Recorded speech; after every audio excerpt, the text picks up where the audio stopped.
de que ya vimos también que el Dios que debe ser adorado, o sea, el objeto de la adoración es el único Dios verdadero, ¿verdad? Ese Dios que se revela en tres personas.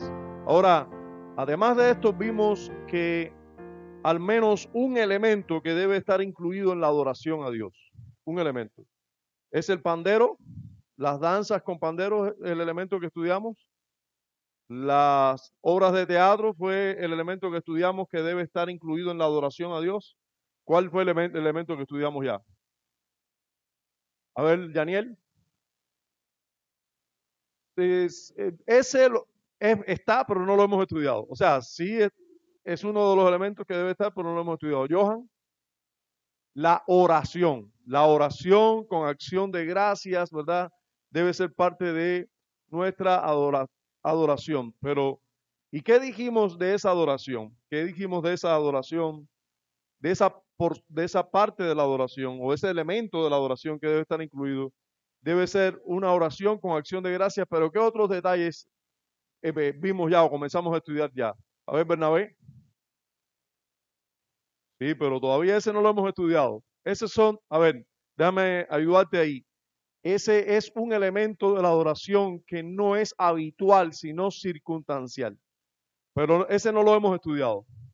El que ya estudiamos, el elemento que ya comenzamos a estudiar, es el de la oración. O sea, una de las cosas que Dios acepta es, o que Dios recibe como adoración, es la oración. Pero estudiamos algunos detalles sobre la oración, ¿verdad? ¿Qué detalles estudiamos? A ver, Vivian.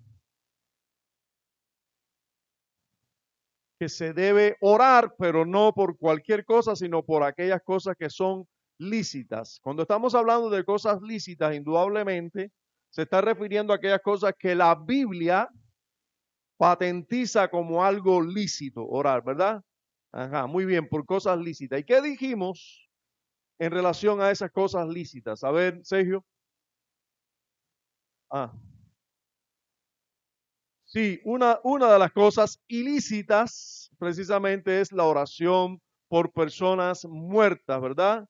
Que, y, y las lícitas por todos los hombres vivos y los que están por vivir. También pudiéramos orar por aquellos que vienen y las generaciones que aún no están entre nosotros, pero que pudieran estar entre nosotros pronto o van a estar entre nosotros. Entonces, es lícito orar por esas generaciones que vienen, es lícito orar incluso por las personas que estamos pidiéndole a Dios y por los que están en el vientre aún, etcétera. O sea, por personas que vienen en camino, también debemos orar. Y eh, ¿qué más dijimos sobre la oración? Antes de hablar de los elementos o de las cosas lícitas, ¿qué más dijimos de la oración? A ver por aquí, Jordán. Que Exacto, exacto. Fíjense, la oración, aunque está demandada que la hagan todos los hombres, ¿verdad? Sin embargo, debe ser de parte siempre desde la caída, debe ser por un mediador, por medio de un mediador. Y ese mediador, ese único mediador es el Señor Jesucristo. Pero debe ser también con reverencia, con denuedo, con el auxilio del Espíritu. Por lo tanto, esa oración debe contar con las gracias de Dios para poder hacerla, pudiéramos decir. Y debe salir de una persona regenerada, porque de lo contrario no está en Cristo, no la puede hacer de parte de Cristo, aunque use la fórmula en el nombre de Jesús, ¿verdad? Es una oración que ya Dios no recibe y de eso estuvimos hablando también. Ahora, lo último que hablamos fue precisamente lo que estábamos viendo sobre las oraciones lícitas y aquellas que deben hacerse por personas vivas, no por los muertos. Y vimos un último casito. También no debemos orar por quienes. A ver, Daniel.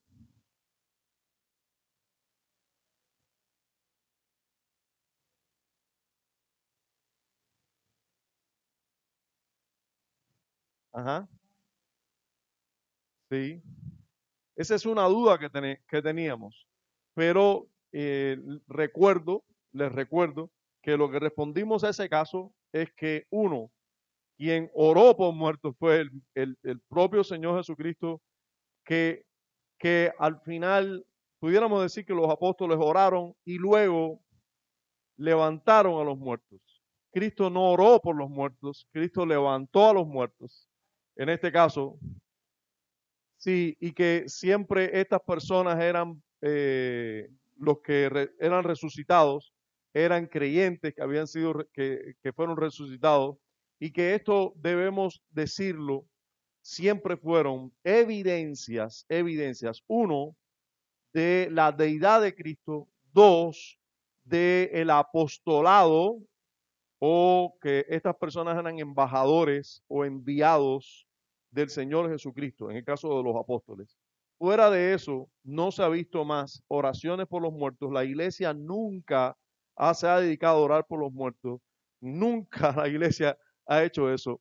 Ese tipo de disparates que se cometen hoy en día en algunos grupos religiosos de decir o que ellos oran. Yo he escuchado disparates hasta personas que van a funerarias a orar porque hay personas que son consecuentes con lo que creen. Si son consecuentes con lo que creen, eso es lo mejor que pueden hacer. Bueno, si tú oras por los muertos y resucitan de verdad, bueno, vete para la funeraria. Lo que tristemente lo que ha pasado es lo que todos sabemos. Han estado meses, años en funeraria. Bueno, nunca han llegado años, pero yo sí he escuchado testimonios de personas que han dicho, oye, nosotros nos fuimos por la funeraria, bueno, y nunca Dios resucitó a nadie, como lógicamente pasa, ¿no? Pero si ha ocurrido alguna vez en la historia, no patenticen los testimonios del mundo carismático. Está lleno de falsedades, de cosas que nadie puede notificar. Para ellos estaban muertos. O sea, puedes encontrar todo tipo de testimonios, pero puedes encontrar muchos testimonios falsos. Y bueno, no debemos dedicarnos por mucho tiempo a hablar de esto, pero pudiéramos hacerlo. Fuera de la clase, todo el que demande que se le hable del asunto, podemos hablar. Yo fui pentecostal por muchos años, leí muchos libros, conozco muchos testimonios, y aunque no me los conozco todos, ¿no? Les puedo asegurar, ese mundo está lleno de falsedades, de falsos testimonios, está lleno de falsedades. Yané, exacto. Ese es el último tema que vimos, que no se debe orar por una persona que ha cometido el pecado de muerte. En este caso, la alusión que se nos hace, el texto por excelencia, el único texto que habla de ese tema, es el texto de Primera de Juan 5:16, donde el apóstol dice que él dice que no se ore, que él no manda que se ore. Y es importante que nosotros veamos ese texto en su contexto, porque en el contexto de Primera de Juan 5:16, Juan dice que uno de los grandes privilegios de un cristiano verdadero es que puede orar por los pecados de otro cristiano y Dios perdonar esos pecados, Dios sacar a ese otro cristiano de la condición en la que está. Y dice, pero no digo que se ore por el que tiene pecado de muerte. Ahora, ni tan siquiera Juan está prohibiendo. Dice, yo no digo que se ore por este porque ya si está cometiendo pecado de muerte, pues Dios no lo va a responder. O sea, Dios no va a contestar esa oración. Pudiéramos decir, el sentido real de lo que dice Juan o el Espíritu Santo por medio de Juan en esa porción. Ahora, hablábamos también de lo difícil de descifrar cuál es ese pecado o qué es ese pecado.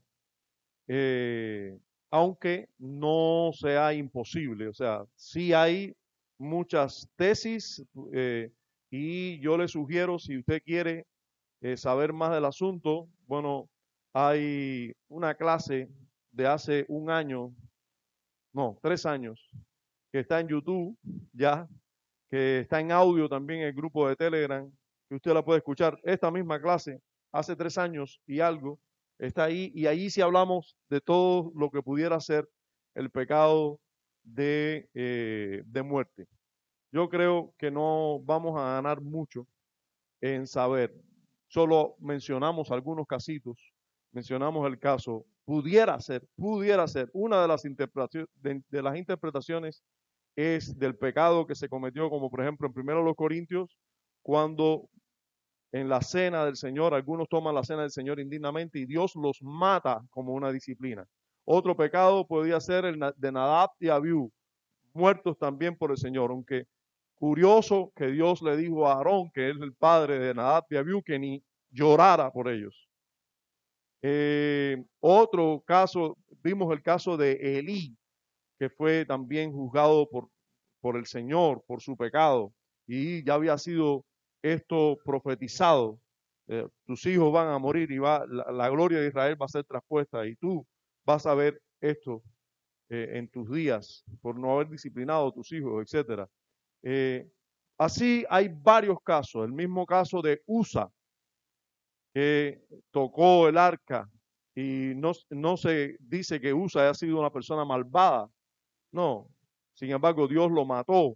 Cometió un pecado serio que le provocó la muerte física. Pero fíjense, esto es siempre, todas estas posturas, todos estos casos son, si seguimos la postura de que quien comete el pecado de muerte es un creyente. Y sería un pecado de muerte física. Fíjense, estamos asumiendo dos cosas aquí. Que el pecado lo comete un creyente y que la muerte de la que se habla es una muerte física. Entonces, eso es importante que nosotros lo veamos. Ahora, porque esa es mi posición. A ver, por eso yo lo defiendo con todos estos casos. Pero esa no es la única posición en relación a ese pasaje. Y tengo que decirlo, comentaristas serios que consideran que ese pecado lo cometen solo los inconversos. Y aunque se está hablando en el contexto de una iglesia, los comentaristas dicen que aunque es en el contexto de una iglesia, ese tipo de pecado lo cometen personas que pasan por creyentes pero no lo son.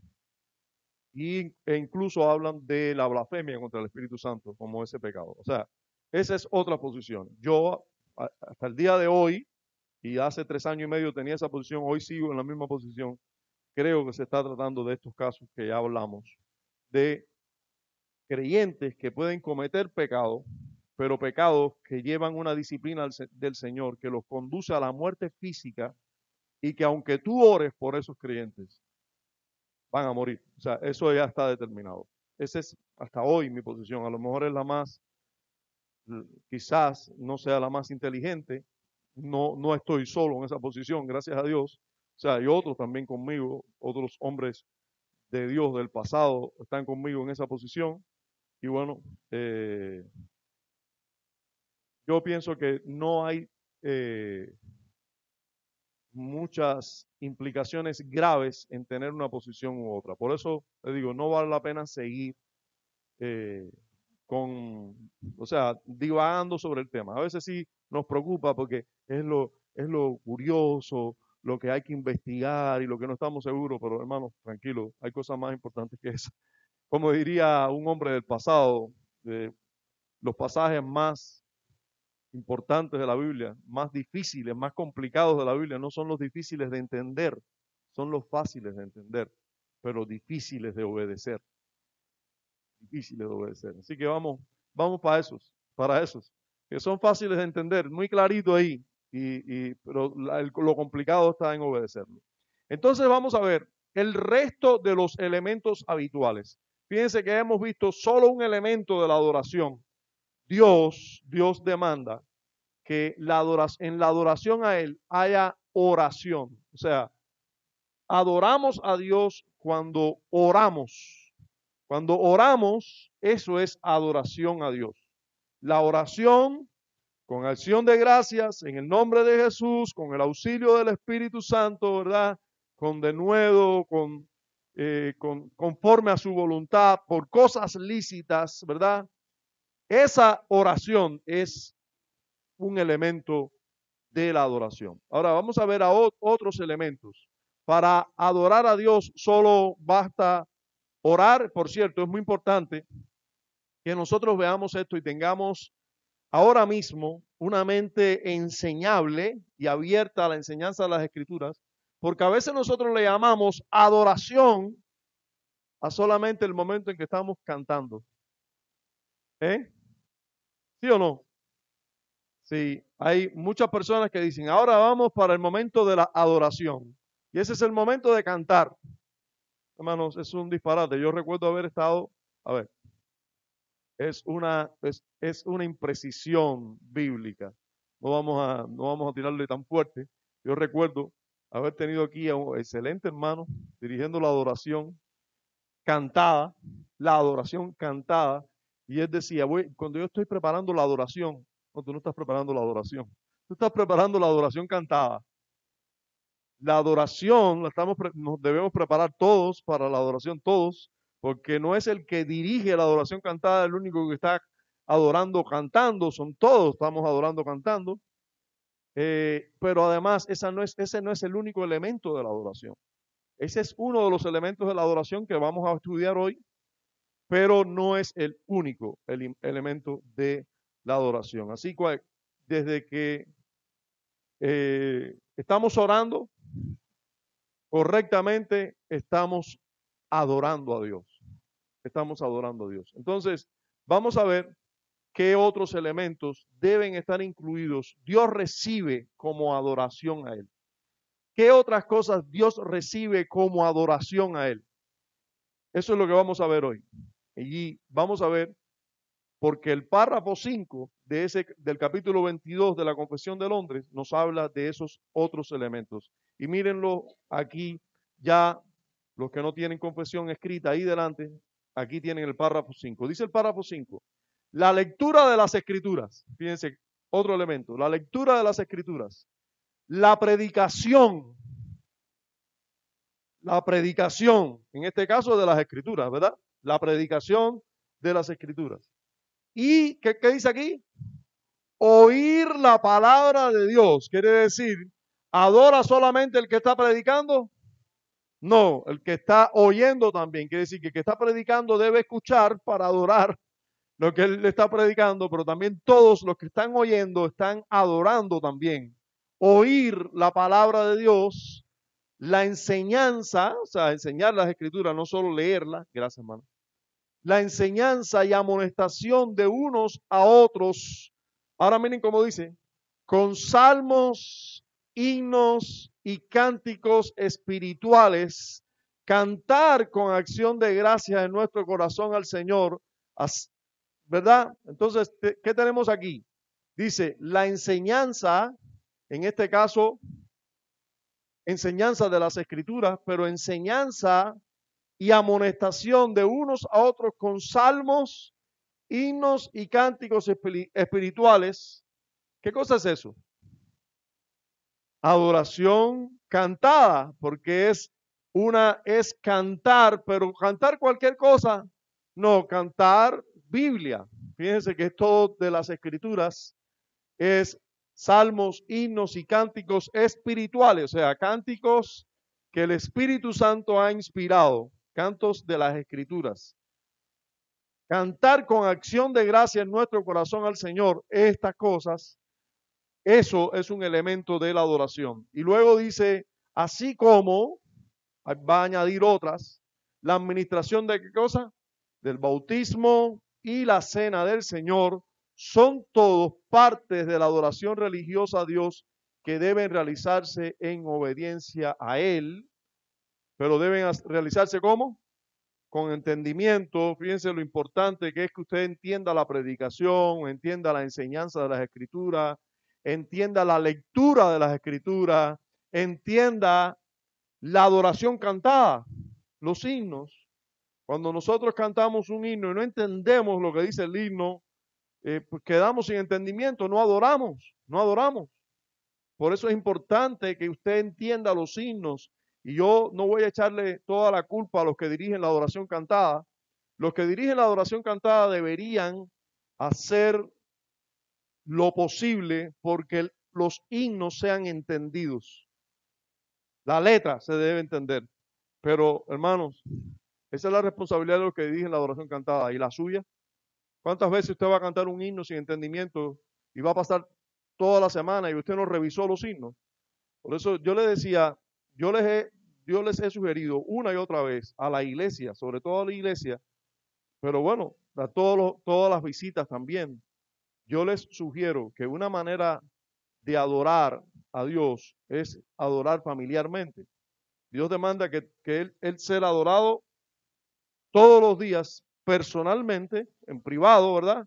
Y familiarmente, debemos adorar todos los días. Yo le decía, una manera muy buena de adorar durante la semana, la adoración familiar, es incluir los elementos que tuvimos en el día del Señor en la adoración cada semana. Un ejemplo, usted va a adorar el lunes, ¿qué va a hacer el lunes?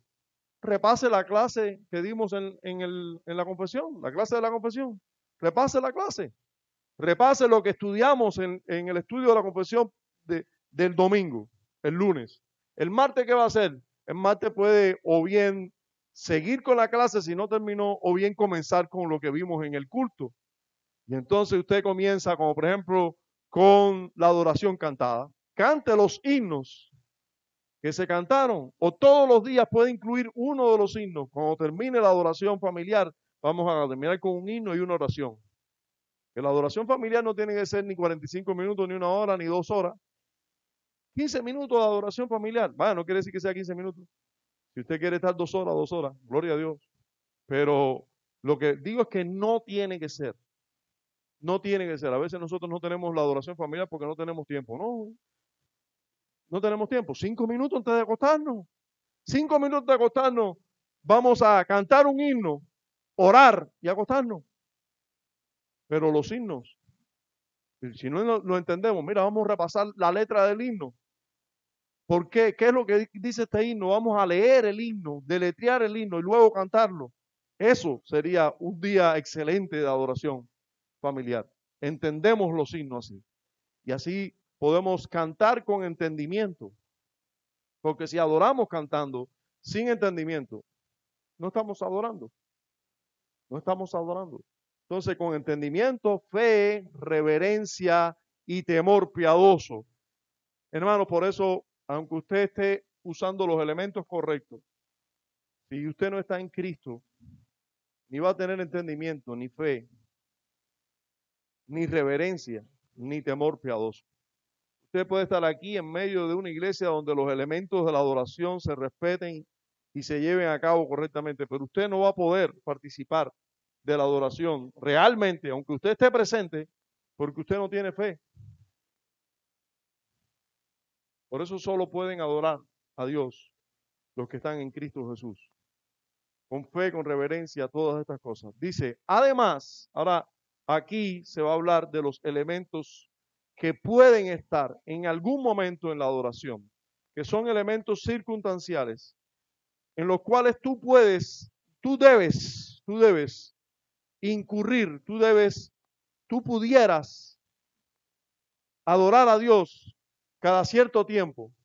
Es dice, además, la humillación solemne con ayunos y acciones de gracias en ocasiones especiales deben usarse de una manera santa y religiosa. Entonces aquí nos hablan de otros dos elementos. ¿Cuáles son? El ayuno y las acciones de gracias. Eso en todos los cultos, en cada semana, no. En ocasiones especiales pueden también estas cosas. Con esto también se adora a Dios. Bueno, los juramentos y votos lícitos son parte de la adoración. Por eso vamos a ver lo que no son parte de una adoración cotidiana, son todavía más extraordinarios que eso. Todavía más extraordinarios que esto. Estos pudieran incluso formar parte de la adoración pública en cierto momento. Pero aquello no es parte de la adoración pública. Es adoración a Dios, pero es todavía algo que puede estar una vez en la vida, 2 veces en la vida, 3 veces en la vida. Es muy poco frecuente. Bien, entonces, vamos a ver una vez más si los autores de la confesión tienen razón en esto que ellos acaban de decir, ¿verdad? Porque acabamos de decir, algunos aquí tienen la certeza de que ellos están en lo correcto, pero los que estamos en la certeza de que ellos están en lo correcto es porque ya lo hemos visto en las Escrituras. Pero para que todos lo veamos en las Escrituras, vamos a revisar lo que dice la Escritura y así vamos a estar de acuerdo o no con los autores de la confesión. Busque conmigo Hechos capítulo 15, verso 21. Digo busque, pero recuerde que usted tiene auxilio aquí visual. Usted puede buscarlo ahí o puede mirarlo aquí. Dice así, Hechos capítulo 15, verso 21. Porque Moisés desde tiempos antiguos tiene en cada ciudad quien lo predique en la sinagoga, donde es leído cada día de reposo. A ver, primero, ¿cómo se puede predicar a Moisés? ¿Cómo se puede predicar a Moisés? A ver, alguien que pueda decirlo con menos palabras que Adrián. A ver, Adrián. ¿Cómo se puede predicar a Moisés?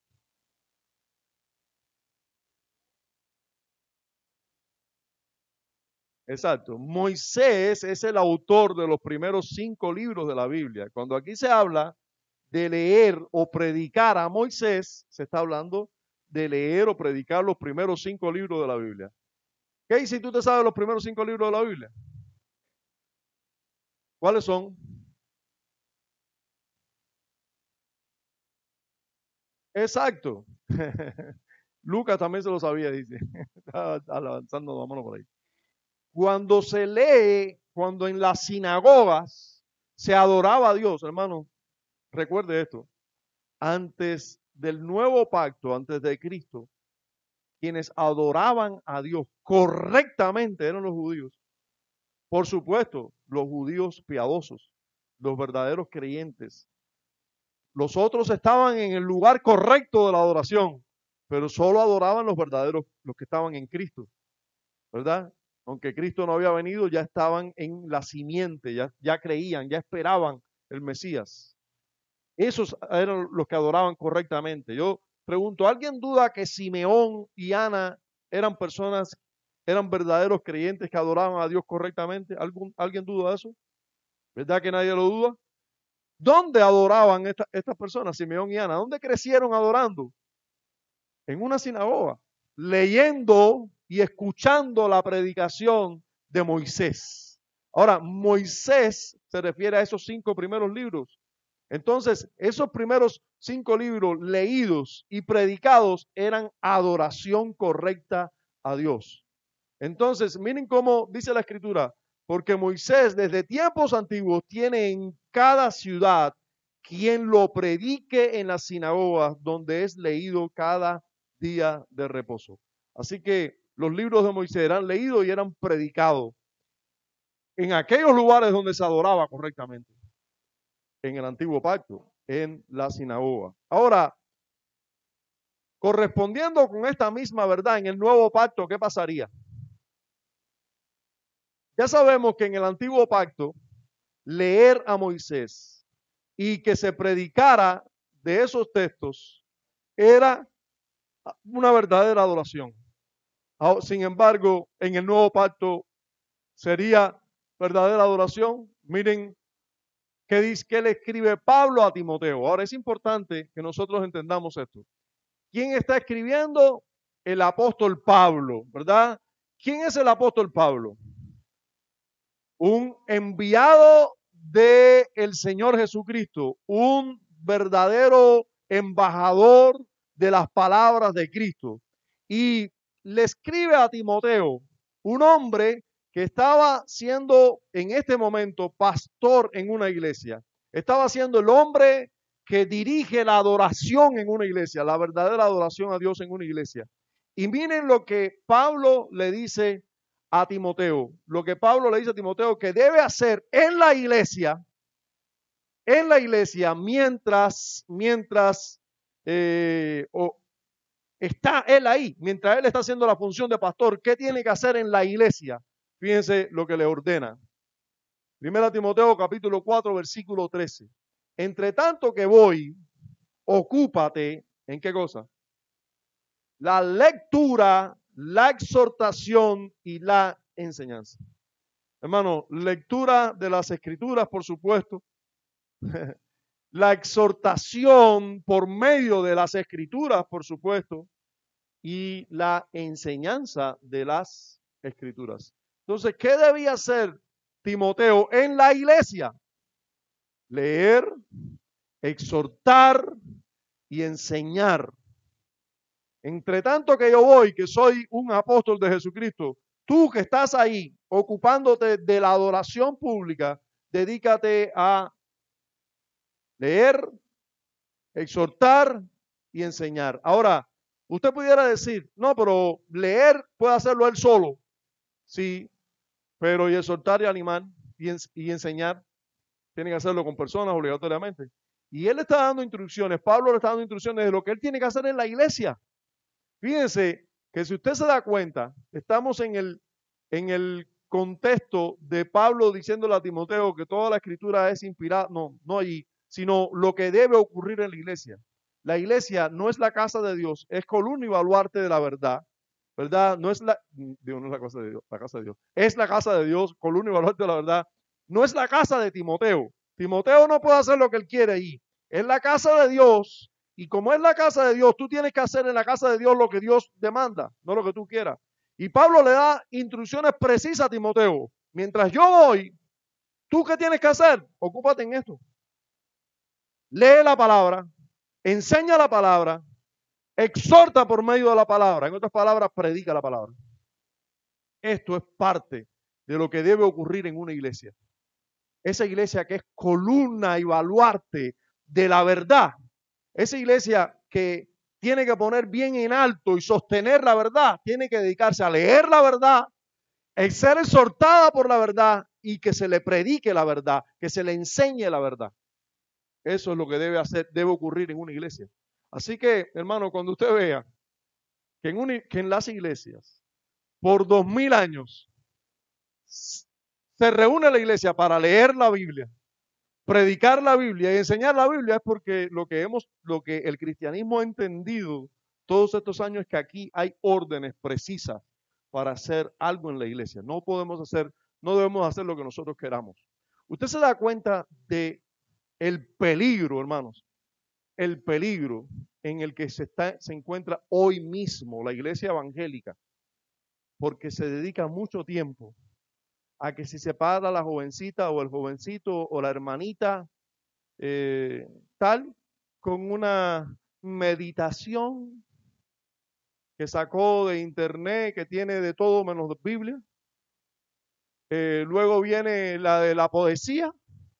Luego se para una persona a, qué sé yo doy gracias al Señor que tengo pocos ejemplos, porque hace años que no visito la iglesia.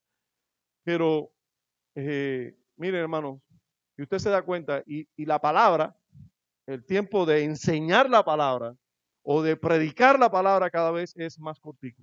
Entonces se meten, voy a hablar ahora en una iglesia carismática, se meten 1 hora y media cantando. ¿Pero cantando qué? Salmos, himnos y cánticos espirituales. No. Yo te amo, música y acordes menores para sentirse en la gloria. Y ministración y todo ese tipo de cosas palabras bonitas. Y muy poca Biblia. Hermanos, eso no es adoración a Dios. Luego que termina la administración hay que esperar, porque antes que empiece la predicación de 20 minutos, de 15 minutos, que muchas veces no es bíblica, aunque usen la Biblia, muchas veces no es bíblica. No es exhortación bíblica, es una exhortación desgraciadamente muy poco bíblica. Pero encima de eso, antes de eso hay que esperar porque las niñas tienen una danza de pandero o de banderas o de cintas o de qué sé yo, cuántas cosas. ¿Usted se da cuenta usted se da cuenta en qué peligro está la iglesia?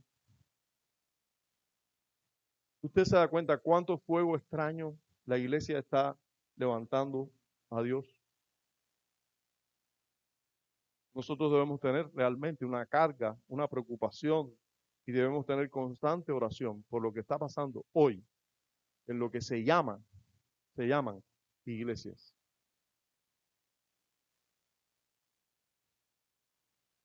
Es realmente preocupante. Adoración es lectura, o sea, parte de la adoración, un elemento importante de la adoración, leer las escrituras, exhortar por las escrituras, enseñar las escrituras. Eso es adoración. Ahora, fíjense, hablando específicamente de predicación y audición o oír la palabra. O sea, porque adoramos a Dios no solo cuando se predica, sino cuando se oye. O sea, uno piensa que quien está predicando está adorando. Bueno, ¿y qué hay de todo el auditorio? Está adorando, hermano. Por eso yo les digo, usted tiene que pelear tanto como yo para adorar a Dios cuando usted está ahí. Solo usted sabe la batalla que usted tiene para adorar a Dios ahí. Primero, usted tiene que batallar contra el sueño. Tiene que batallar contra el sueño, ¿sí o no? ¿Cuántos batallan contra el sueño? Hay quienes nunca se quedan dormidos. Tienen esa gracia. Eso es una gracia inmensa. No, nunca sienten sueño estando sentados ahí escuchando una predicación o una enseñanza. No sienten sueño. Gloria a Dios. Pero muchos sí sienten sueño. ¿Y qué van a hacer? ¿Qué vas a hacer? Tú estás adorando a Dios y te quedas dormido. ¿Cómo es eso? El escuchar atentamente es parte de la adoración. ¿Cómo me voy a quedar dormido?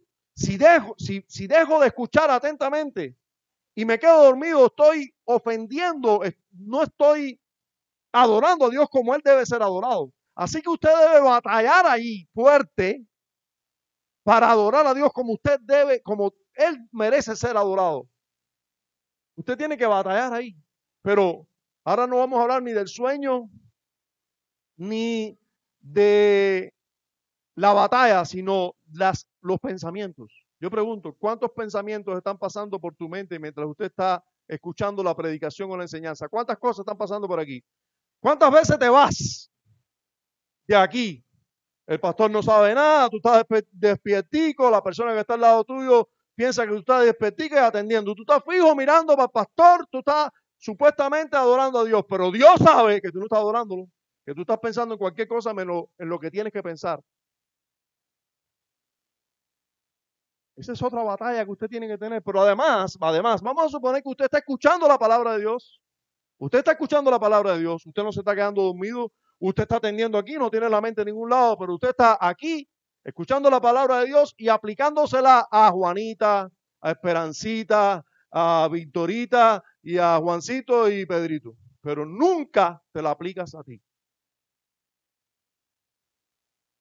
Eso es adorar incorrectamente también. Porque el mismo Señor nos señala que no debemos estar mirando la paja del vecino. Debemos estar tratando de quitar la viga de nuestro ojo. Así que esto, para adorar correctamente, debe ser con fe, con reverencia, con entendimiento. Pero debe ser de manera correcta recibir la adoración, porque oír es parte de la adoración. Y eso, hermanos, aunque lo vamos a demostrar ahora bíblicamente, es muy fácil demostrarlo solamente con sentido común. Si ahora yo estoy aquí y estoy hablando y toda esta banda de personas aquí se queda dormido y esta banda está aquí, amén, sí Señor, amén, yo pregunto, ¿con quién estaré yo contento? ¿Con quién estoy contento? ¿Quiénes yo estoy percibiendo que me tienen en alta estima? ¿Quiénes estoy percibiendo yo que no les interesa ni papa lo que yo hablo? Clarito, ¿verdad? Clarito. ¿Ustedes piensan que Dios no es igual? Hermanos, cuando nosotros estamos atentos a la palabra de Dios, nosotros estamos adorando a Dios. Dios está diciendo, ese es un hijo mío que me respeta, me reverencia en su corazón, está adorándome, escuchándome. porque entiende que lo que yo estoy hablando es importante, entiende que yo soy importante. Por eso está atento. Entonces, por supuesto, desde que usted está toda la semana planeando estar aquí en el día del Señor, usted está adorando. Fíjense, por eso el mandamiento dice así mismo, acuérdate del día de reposo. Por eso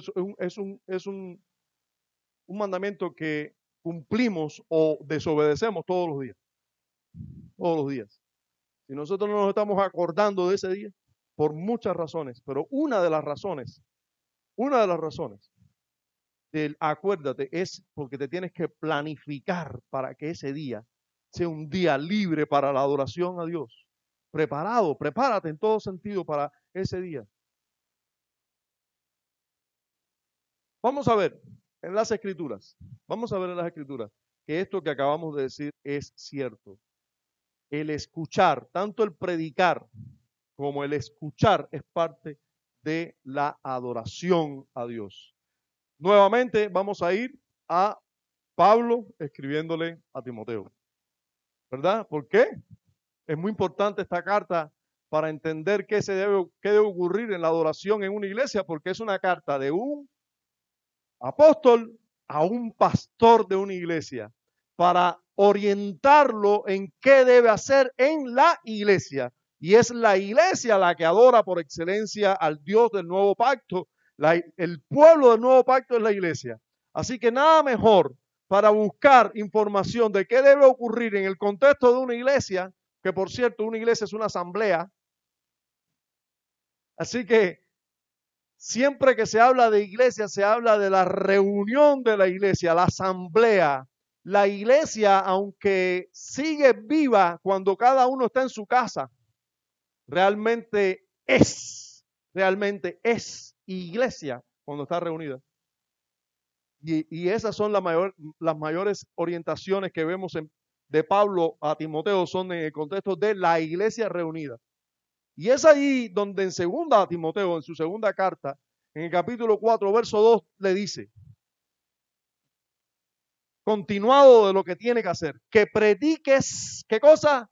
La palabra, que intes a tiempo y fuera de tiempo, redarguye, reprende, exhorta, ¿con qué? Con toda paciencia y doctrina. Hermanos, si una cosa debe estar ocurriendo en una iglesia, sí debe ocurrir del pastor hacia las ovejas en todo tiempo. En todo tiempo, o sea, no solo aquí. El pastor debe y puede exhortar, animar, reprender, redarguir a cualquier creyente en cualquier momento, durante toda la semana, pero sobre todo en la adoración pública. Debe predicar la palabra, debe por medio de ella instar a tiempo y fuera de tiempo, redarguir, reprender, exhortar con toda paciencia y con doctrina. Hermanos, esto es parte de la adoración. Pero además, vamos a buscar Lucas capítulo 8, verso 18. Miren qué dice. Miren Lucas 8, 18. Está hablando el Señor Jesucristo, ¿verdad? Y dice, mirad pues cómo oís, porque a todo el que tiene se le dará, y a todo el que no tiene aún lo que piensa tener se le quitará, hermano. Tenemos que ver cómo oímos, ¿verdad? Es importante ver cómo oímos. ¿Usted recuerda la parábola de la semilla? ¿Verdad? Disculpe, la semilla no, del sembrador. Semilla también ahí. Pero es el sembrador. ¿Usted recuerda? ¿Qué pasó con aquellos que cayeron junto al camino y las aves vinieron y la comieron? ¿Usted recuerda? ¿Qué fue lo que pasó? A ver, Daniel, ¿qué pasó?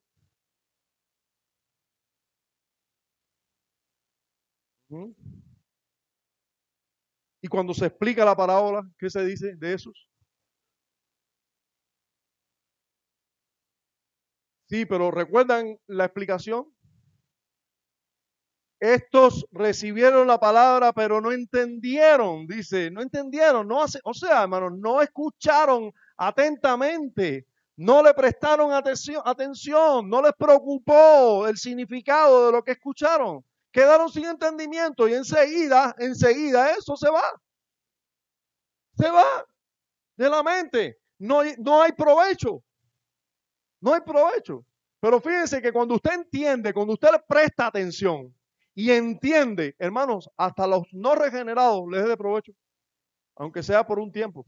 Dice, por un corto de tiempo crece, pero cuando vienen los obstáculos, hasta los no regenerados les es provecho.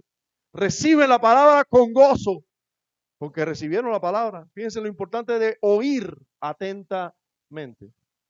Pero aquí, en este verso, tenemos al mismo Jesús diciéndote, mira, o sea, ya explícitamente, directamente, miren bien cómo oyen.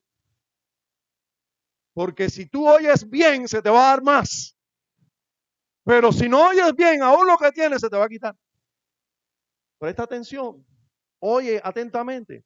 Mirad pues cómo oís, porque a todo el que tiene se le dará. Tú tienes, pero oyes bien, vas a recibir más. Y todo el que no tiene, aún lo que piensa tener, se le quitará. Entonces, prestemos atención. Muy bien. Y oigamos la palabra, así adoramos a Dios. Ahora, los autores de la confesión hablan también de la instrucción y la amonestación los unos a los otros por medio de salmos, himnos y cánticos espirituales al cantar con gracia en el corazón al Señor. Ahora, qué curioso, ¿eh? No se dice, ellos no dicen, cantar himnos es parte de la adoración. No, dicen exhortar y animar unos a otros por medio de salmos, himnos y cánticos espirituales. ¿Usted se da cuenta de la importancia que todos cantemos? ¿Se da cuenta? ¿Por qué? Porque lo que está ocurriendo en la adoración cantada, hermanos y amigos, es que nos estamos exhortando mutuamente, pero también nos estamos reprendiendo mutuamente, nos estamos animando mutuamente. Sí, Dios usa esto para que nosotros, escuchándonos unos a otros, nos estemos animando, exhortando, pero también en ocasiones reprendiendo, porque como estamos cantando la palabra, porque estamos hablando de cantar salmos, himnos y cánticos espirituales, no es cantar solamente, tú sabes, cancioncita de yo sí soy un bárbaro, yo sí te amo. Esas canciones que por lo general usted va al mundo, desgraciadamente, hermanos, no se crean que yo hablo de esto con gozo. Algunos dicen, no, este siempre usa el púlpito para criticar a los demás. Hermanos, ¿cómo nosotros conocemos el error si no lo llamamos por su nombre? ¿Usted se piensa que yo disfruto que la iglesia del Señor esté en esa condición? ¿Usted realmente piensa eso? Bueno, yo puedo entender que hay muchos que no pueden entender un corazón regenerado. Hay muchos que no pueden entender un corazón espiritual. No lo pueden entender. Yo puedo entender que eso pasa. Pero si aquí hay personas regeneradas, deben saber que cuando yo hablo de otras congregaciones, yo lo hago realmente, con dolor en mi corazón. El deseo de mi corazón, y Dios lo sabe, es que todas esas iglesias vengan a ser iglesias sanas, porque es que esas iglesias están hablando mal del Señor. Mal. Lo que más quisiera yo es que todas esas iglesias vengan a ser verdaderas iglesias con verdadera adoración. Pero es triste, es vergonzoso lo que hoy mismo está pasando en muchas de esas iglesias. Como por ejemplo, entre tantas cosas, con la himnología, con las letras. Miren, les voy a decir de manera sencilla. Aquí usted va a ver 3 himnarios, ¿sí o no? Miren aquí, 3 himnarios. 3 himnarios. Solamente yo le pudiera dar de tarea, revise los himnos que coinciden en este himnario, este y este. Revise los que coinciden. Este himnario es un esfuerzo de buscar los himnos en inglés. Casi toda la himnología que nosotros usamos hoy en Cuba viene de autores que escribieron esos himnos en inglés. Casi todos son autores de siglos pasados que escribieron estos himnos en inglés, la reforma de siglos pasados, tuvo como sede Europa. Y en este caso, la mayoría de los himnos aquí se escribieron en inglés, algunos en alemán, porque Castillo Fuerte es un himno que se escribió en alemán por Martín Lutero, y otros idiomas, pero bueno, son traducciones. Ahora, este himnario es un esfuerzo por tomar esos himnos y traducirlos al español lo más fiel posible. Ustedes saben que cuando se traduce, ya la rima puede cambiar. Tengo problema aquí con el audio. La rima puede cambiar, pero se trata de que no se pierda el sentido de los himnos, que las letras se conserve y que la doctrina de ese himno se preserve sana. Este himno, este himnario, se llama Himnario Bautista de la Gracia y es el que más usamos en la iglesia, en esta iglesia. Ahora, aquí tenemos otros dos himnarios. ¿Por qué? Yo pregunto, ¿por qué los himnos que están en este himnario, que también coinciden, el mismo himno, el mismo título, con estos himnarios, ¿por qué la letra aquí no coincide con la de aquí? ¿Es problema de traducción solamente? No, este himnario es un poquito serio en la letra de sus himnos, un poquito serio, hermano. Pero yo tengo que decir, este himnario es una vergüenza. Este himnario es una vergüenza. Aquí quedan 2, 3 himnos que valen la pena. Porque los otros himnos, pero le estoy diciendo, con toda intención, tienen sus letras cambiadas. Pero sus letras cambiadas en pro del arminianismo, sus letras cambiadas en pro de un evangelio aguado, sus letras cambiadas, pero intencionalmente. Esto es producto del evangelicalismo contemporáneo y su poco entendimiento de lo que es cantar salmos e himnos y cánticos espirituales. Porque cuando tú le cambias la letra a un himno que es bíblico, usted está cambiando la doctrina bíblica. Está cambiando la doctrina bíblica. Nosotros tenemos este himnario porque nos regalaron cajas de himnario.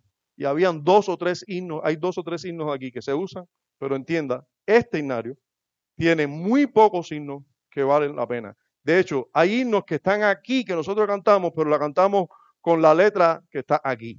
Tuvimos que tomar esos que están aquí, pero los arreglamos por aquí. De hecho, teníamos, miren por qué usamos este himnario, teníamos todos los PowerPoint. Este himnario lo teníamos con cajas de himnario y todos los PowerPoint, coge. O sea, teníamos todo, oye, es como para usarlo, que es fácil. Pero tuvimos que tomar todos los PowerPoint y cambiarlo. Cambiarle la letra, revisarle la letra por aquí y nos dimos cuenta. Cuando usted toma el inglés, el himno en inglés original, tomas este himnario y tomas este, te das cuenta que aquí, hermanos, hubo una manipulación, pero horrible, horrible. Por ahí nosotros pasamos al principio de la reforma en esta iglesia, cuando estábamos revisando la himnología. ¿Qué vamos a cantar? Porque es importante que cantemos la palabra de Dios. Hermano, y cuando usted canta la palabra de Dios no se trata del amor que nosotros tenemos hacia Dios, sino del amor que Dios tiene por nosotros.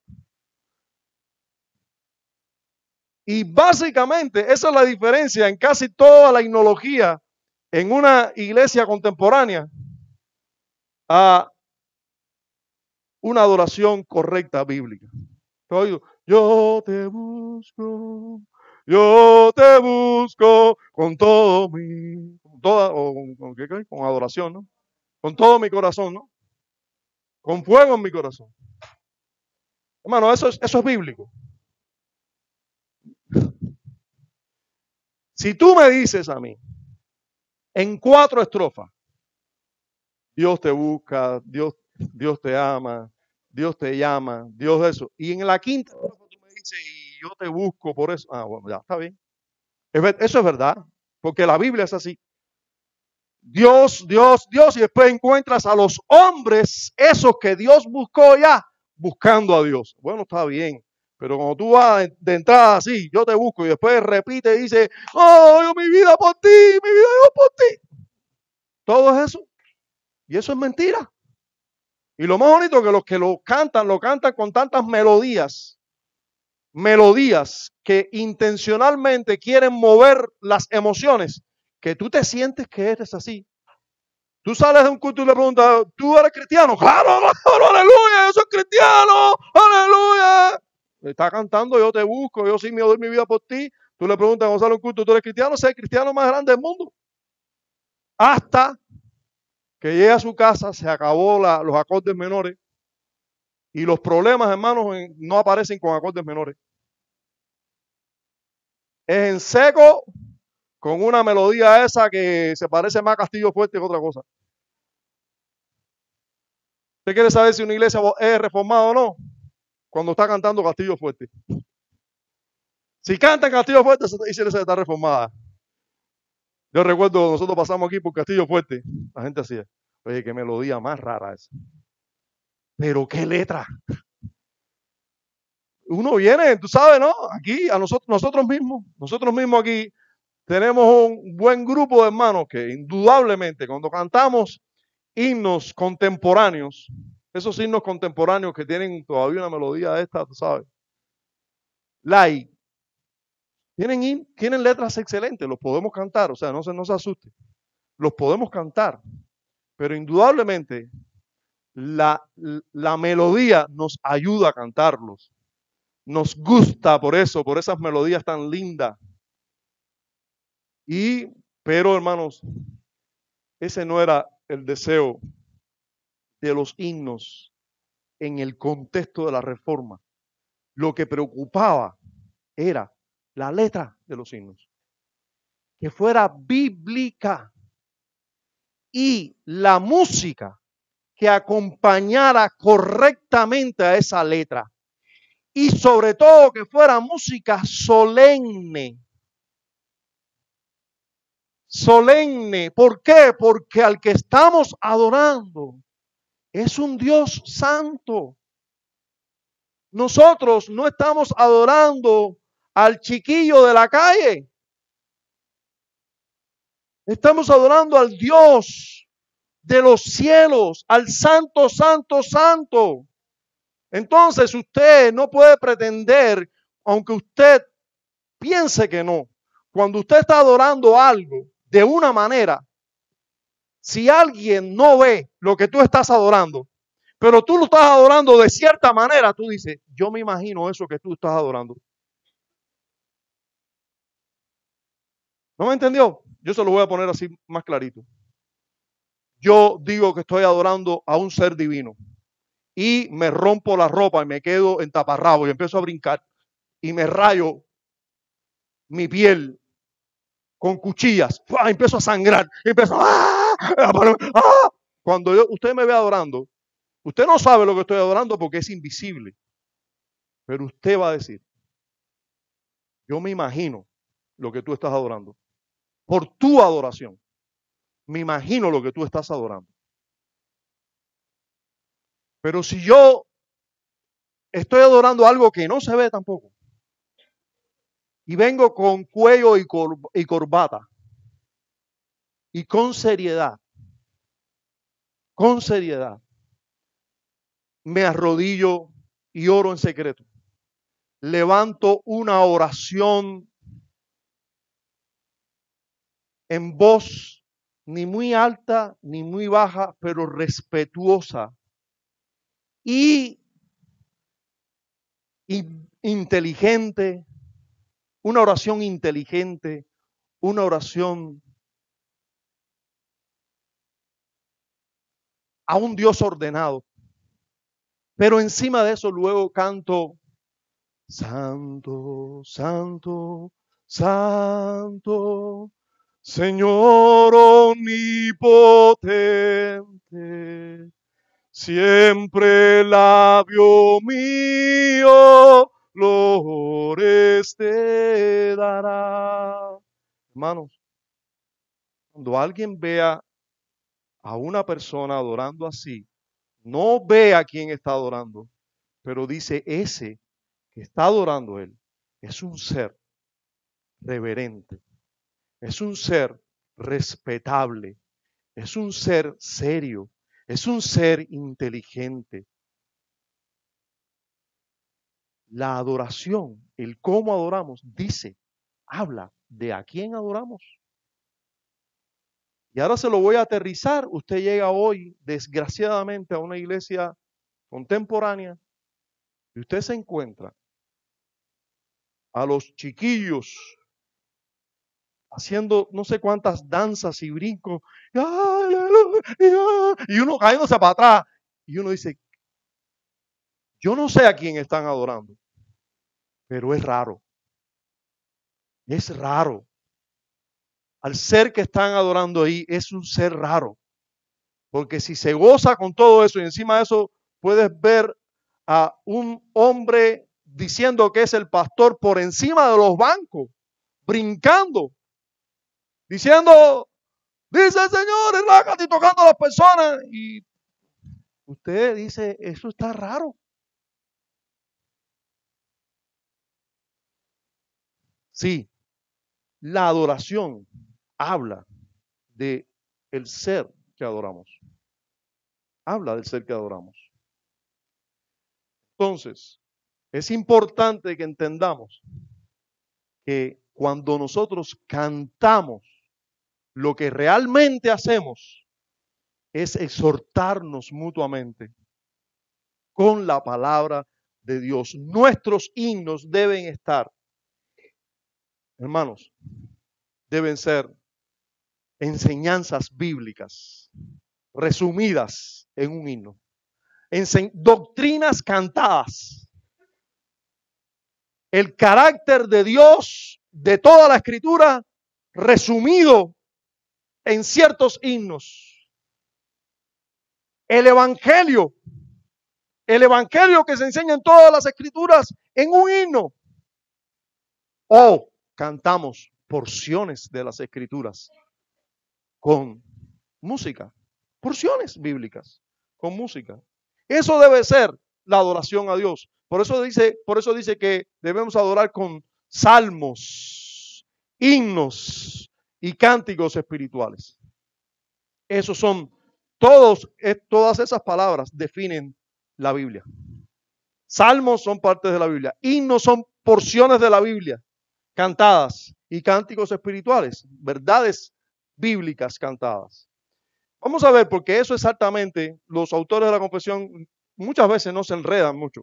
Lo que hacen es tomar partes de la Biblia y ponerlas en la confesión. O sea, las mismas palabras de la Biblia las ponen en la confesión. Y vamos a ver que eso es lo que pasa con esta porción. En Colosenses 3:18, ¿qué dice el apóstol Pablo a la iglesia en Colosa? ¿Qué debe hacer la iglesia en Colosa? ¿A qué debe dedicarse? ¿Qué debe practicar? Dice, la palabra de Cristo mora en abundancia en vosotros, enseñándoos y exhortándoos unos a otros. Hermanos, cuando están reunidos como iglesia, exhórtense unos a otros. En toda sabiduría, cantando con gracia en vuestros corazones al Señor con salmos e himnos y cánticos espirituales. Nosotros, entre nosotros, debemos exhortarnos unos a otros con salmos, con himnos y cánticos espirituales. Pero recuerde, todas esas palabras que aquí se usan, salmos, himnos y cánticos espirituales, son referencias a la Biblia cantada, de alguna manera. Biblia, lo que nosotros debemos hacer es cantar las escrituras. Y así nos exhortamos, nos enseñamos, nos exhortamos unos a otros con toda sabiduría, cantando. Y una exhortación prácticamente igual le hace Pablo en vez de a los colosenses, a la iglesia en Colosa, a la iglesia en Éfeso. En el capítulo 5, verso 19 le dice, hablando entre vosotros con salmos, con himnos y cánticos espirituales, cantando y alabando al Señor en vuestros corazones. Así que nosotros cuando cantamos al Señor, cuando adoramos a Dios cantando, lo debemos hacer en nuestros corazones. Nosotros debemos adorar al Señor, nosotros, pero mientras lo hacemos nosotros, cantando al Señor, adorando al Señor en nuestros corazones, estamos influyendo sobre los demás. ¿Qué estamos haciendo sobre los demás? Sobre los demás, los estamos exhortando, los estamos animando, los estamos incluso a veces reprendiendo, redarguyendo, pero estamos provocando algo en los demás también. Así que por eso es importante que todos cantemos, es importante que todos cantemos. Por eso siempre nosotros hacemos énfasis de que aquí viene un hermano a dirigir la adoración cantada. Pero nosotros no venimos aquí a escuchar ni a Marquitos cantar, ni a el hermano Adrián cantar, ni a Andrei cantar. No lo escuchamos a ellos cantar. No venimos a escucharlos cantar. Venimos a que ellos nos dirijan. Por eso es bueno, cada persona que dirija la adoración cantada no tiene ni tan siquiera que preocuparse de que si él se escucha o no.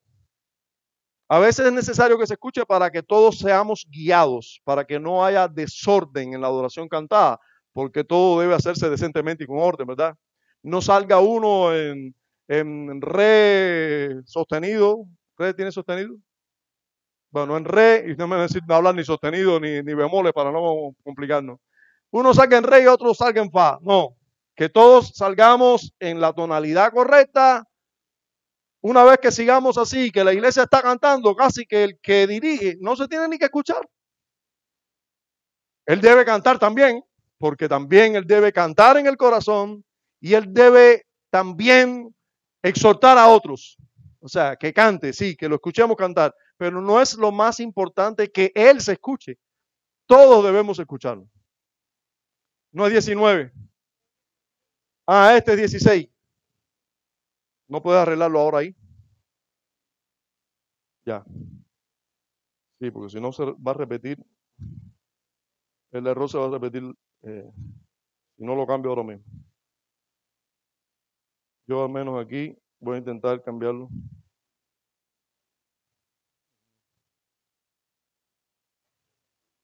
Bueno, aquí no me quiere dejar cambiarlo ahora.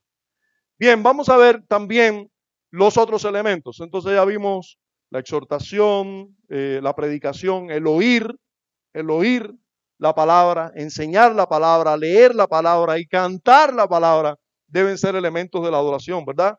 Ahora vamos a ver otros elementos, el bautismo y la cena del Señor. En el caso de la administración del bautismo es muy sencillo de verlo.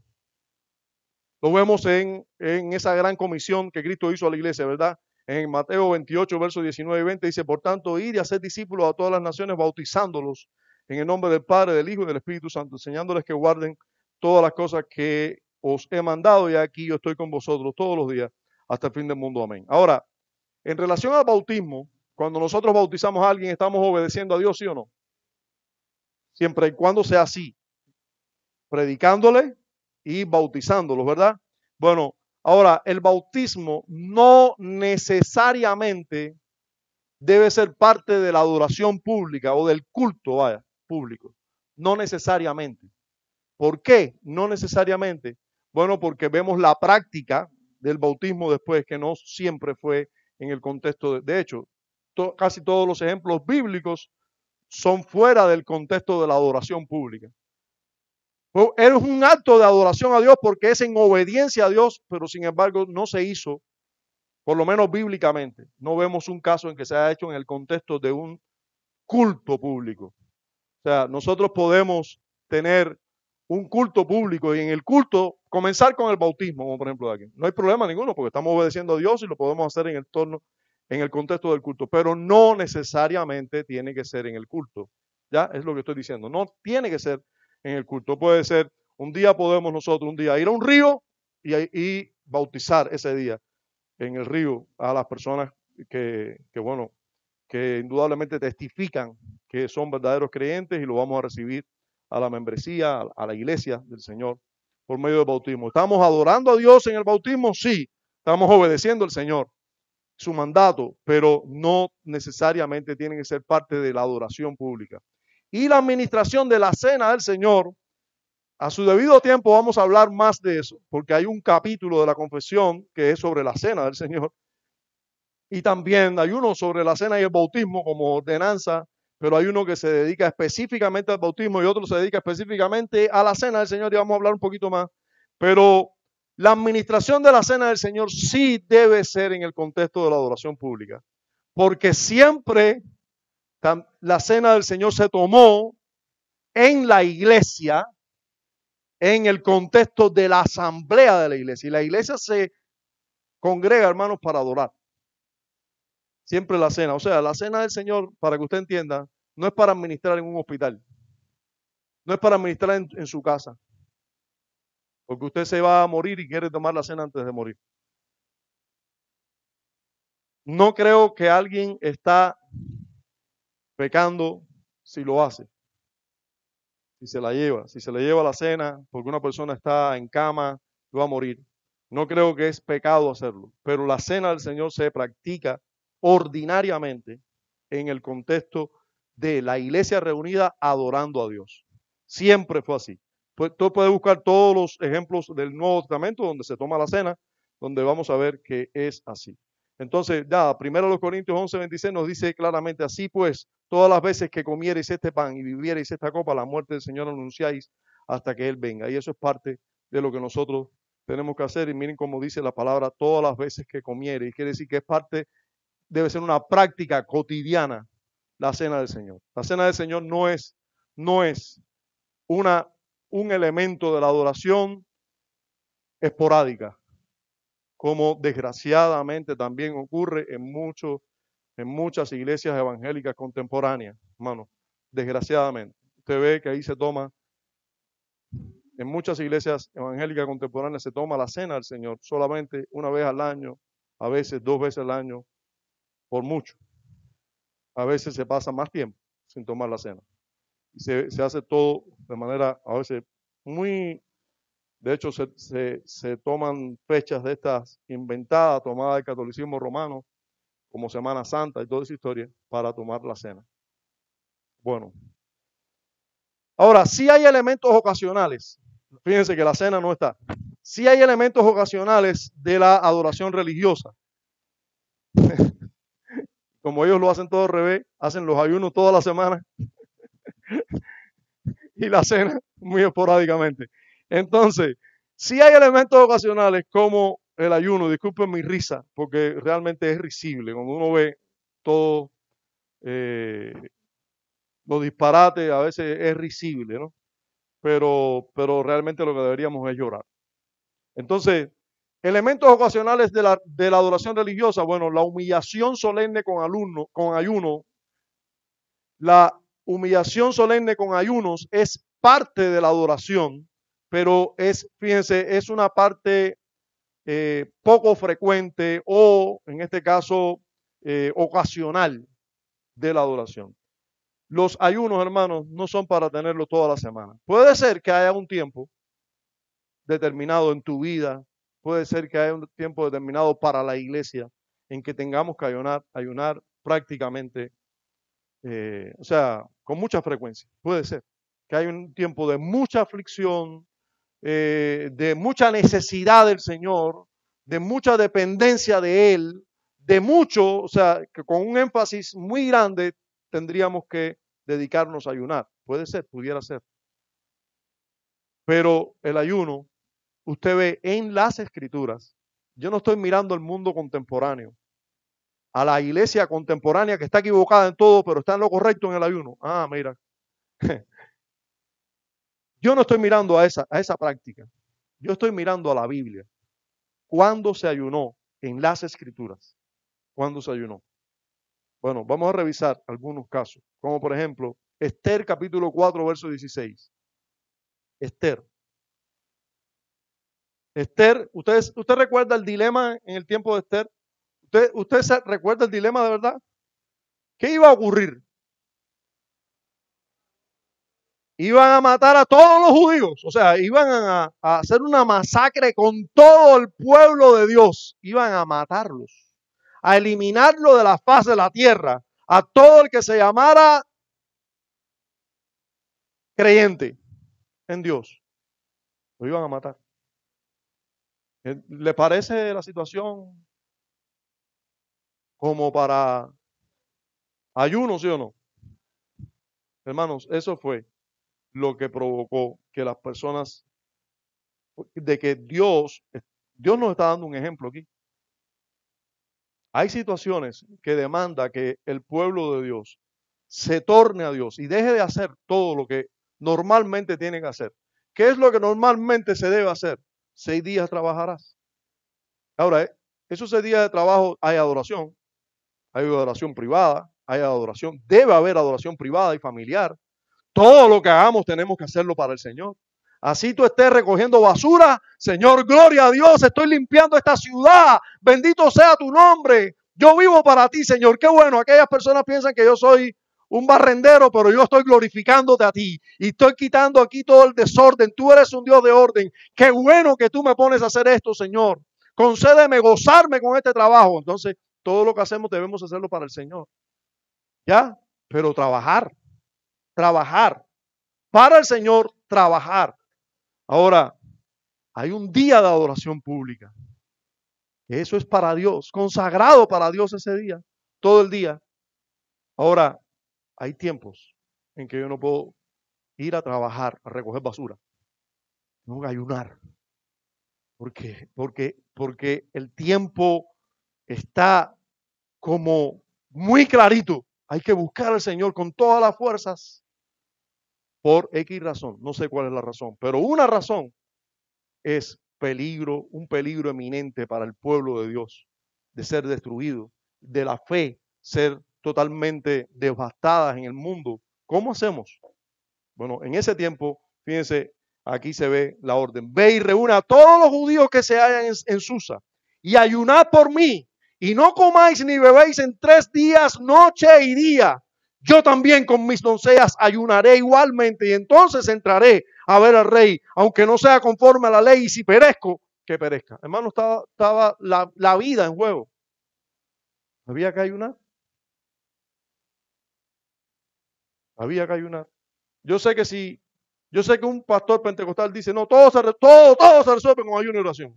Porque ellos piensan que ellos pueden coger con el ayuno y hacerle a Dios, prepárate, go para ti ahora. A ver, me tienes que escuchar, ¿no? Porque estoy ayunando. Y tienes que hacer esto que yo te digo porque estoy ayunando. ¿Se creen eso, hermano? ¿Realmente se lo creen? Ellos te dicen, todo se resuelve con ayuno y oración. Como ya no hay decreto de Dios, Dios no es soberano, Dios es mutable, ellos pueden coger a Dios y hacerlo cambiar. Con ayuno ellos hacen cambiar a Dios. Dios pensaba hacer eso, pero como ellos están ayunando, Dios va a tener que cambiar sus planes y hacer lo que ellos quieren.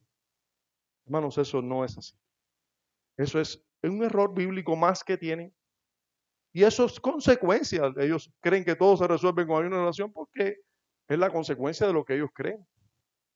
Pero hermanos, no nos dejemos guiar por personas que tienen tan poca luz. No, pero en esto sí, hermano, en esto no tendrán razón. No, no tienen razón en eso tampoco. Tampoco. Otro pasaje, Joel capítulo 2, versículo 12. Por eso pues ahora dice Jehová, convertíos a mí con todo vuestro corazón, con ayuno y lloro y lamento. Había un desvío del Señor total y el Señor dice, vuélvanse a mí con todo su ser. Hay que ayunar, hay que volverse al Señor. Hay situaciones, hermanos, en que usted va a entender que el Señor está lejos. Usted necesita el Señor cerca. Usted va a tener que ir al ayuno, usted. Pero hay situaciones en que quizás toda la iglesia va a tener que ser convocada a ayunar. Ahora, en relación al ayuno de usted, recuerde, es usted y su padre en secreto. No salga por ahí diciendo estoy en ayuno. Por eso yo creo tan poco espiritual, hermano. Esas personas que... nosotros el lunes tenemos estudio bíblico, el martes tenemos ayuno. Entonces para allá van la gente que ayunan, tú sabes, ¿no? Ellos ayunan casi siempre después del desayuno hasta el horario almuerzo, pero bueno, ayunan. Van al ayuno y entonces ahí están los ayunos. Ustedes ven el fariseísmo por ahí arriba. Todos nosotros, hermanos, todos nosotros tenemos un poco de fariseo, todos. Contra eso tenemos que luchar, es un pecado que hay en nosotros. Que nos gusta que las personas vean la piedad que tenemos. Eso es fariseísmo en nosotros. Pero tenemos que, oye, cuando usted lo que hace es celebrar cultos para que el fariseísmo florezca, imagínese usted. Culto de ayuno. ¿Quiénes van allí? Los tipos que ayunan. Estos son los más espirituales, los que ayunan. Hermanos, es terrible, es terrible. Y por último, hermano, vamos a hablar de la acción de gracias. Acción de gracias Dice el libro de Éxodo, capítulo 15, versículo 1 al 19. La acción de gracia también pública. Vamos a tener un día, un culto donde vamos a tener muchas acciones de gracia. ¿Cuándo lo vamos a hacer? ¿Una vez al mes? ¿Una vez al año? ¿En qué momento? Bueno, hay momentos en que hay que necesariamente decir, hermanos, vamos a parar aquí, vamos a celebrar. Tenemos que dar gracias a Dios por tantas cosas. Hay que dar gracias. ¿Cuándo lo hizo el pueblo de Dios? Miren, Éxodo capítulo 15. Entonces Moisés, indudablemente no es ese pasaje completo, porque aquí estamos hablando de 2 versos nada más, pero puede seguir leyéndolo todo. Entonces cantó Moisés y los hijos de Israel este cántico a Jehová y dijeron, cantaré yo a Jehová porque se ha magnificado grandemente, ha echado en el mar al caballo y al jinete. Jehová es mi fortaleza y mi cántico y ha sido mi salvación. Este es mi Dios y lo alabaré. Dios de mi Padre y lo enalteceré. Jehová es varón de guerra, Jehová es su nombre. Hermanos, y ahí sí hubo danza y pandero.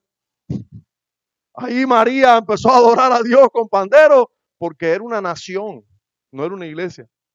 Era una nación adorando a Dios, no en el tabernáculo, no, cuando había sido librado de Egipto y Dios había acabado de abrir el mar en 2. Ellos habían pasado en seco. Cuando terminaron de pasar, intentaron pasar los egipcios y Dios les pasó la planadora del mar por arriba. No van a tener ahí mismo un culto de acción de gracia, claro. Claro, la situación lo merita, ¿verdad? Entonces, hermano, Dios debe ser adorado por todos los hombres de la manera que Él ha ordenado, no de la manera que tú quieras, de la manera que Él ha ordenado. Y los elementos que acabamos de estudiar deben estar presentes en la adoración y solo esos elementos. Quiera Dios concedernos siempre adorarle como nosotros debemos y estar convencidos que no necesitamos nada más para agradarle o para adorarle. Padre, gracias por revelarte claramente en tu palabra, poder ver en ella claramente los elementos que pueden estar en la adoración a ti. Líbranos, Señor, de ofrecerte fuego extraño, de ofrecerte adoración que no recibes, que no aceptas.